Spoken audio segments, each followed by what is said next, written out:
السلام عليكم ورحمة الله تعالى وبركاته. إذا لهانتين بخيارة قيمة قدرت نجمدن مالك استوى الدنيا دافذ كتشوتان بأديات بيد السلام يا channel كان لقد داون سنة وين بيتش official فضلا هذه يوتيوب كي وعسوب هاي سبسكرايب سر وقال كنا شارك قبل كنا فرصة عبد الله سعتهم برنامج هذا أسلوب الدنيا السلوك كلا واحد لقد داون سنة ورتاع كلها فيسبوك يا وين بيتش هذه كل عسوب هاي فلوس وقال كنا شارك سواء ساعات حلو قالوا أديات بمسيتين أصحابها قرحنا وكمان سووا برتيدا قبرتين وعذر دارنيا وكي كنت وعنا ونكسن أصحاب أديات بمسيتين وحمانت السرس من نوب بلام يا برنامج كنا نسوي بينا تاريخ الفنكة يهارك الفنكة يوم مسرح الصوماليات كنا سودوانا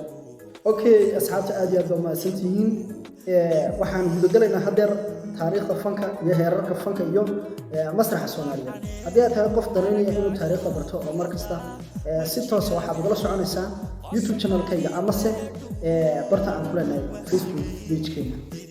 aad iyo aad u mahadsantihiin waxaan ogsoonahay heesaha Soomaalidu waxa ay ka soo randreen ciyaaraha hidaha iyo dhaqanka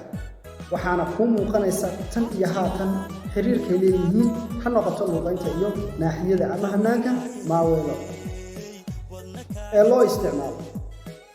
haddaba waxa hadda aan gudagalaynaa heesaha waad ogtahay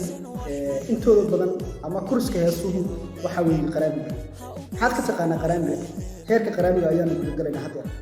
qaraamigu wuxuu la soo taabo qaaday kobcidda magaalooyinka iyo tuulooyinka markasta oo magaalooyinku korayeen waxa iyana kordhay majaalista ay dadku ku madadaashaan oo lagu kulmo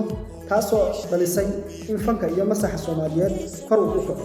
qaraamigu waa maaso magaaleed la miisaan ah gabayga kaasoo gudbiya dareen jacayl iyo ammaan dumar haddaba haddii uu qaraamigu la miisaan yahay gabayga waa maxay farqiga u dhaxeeya qaraamiga iyo gabayga asxaabta qaaliga jawaabta inta la isweeyaa haddii aad soo dirweydaan ana ku faagriya okay haddii aad tahay qof aqoon leh fanka Soomaaliyeed ama masraxa Soomaaliyeed waxa aad su'aasha jawaabteeda noogu reebtaa barta commentiga aad iyo aad u mahadsantihiin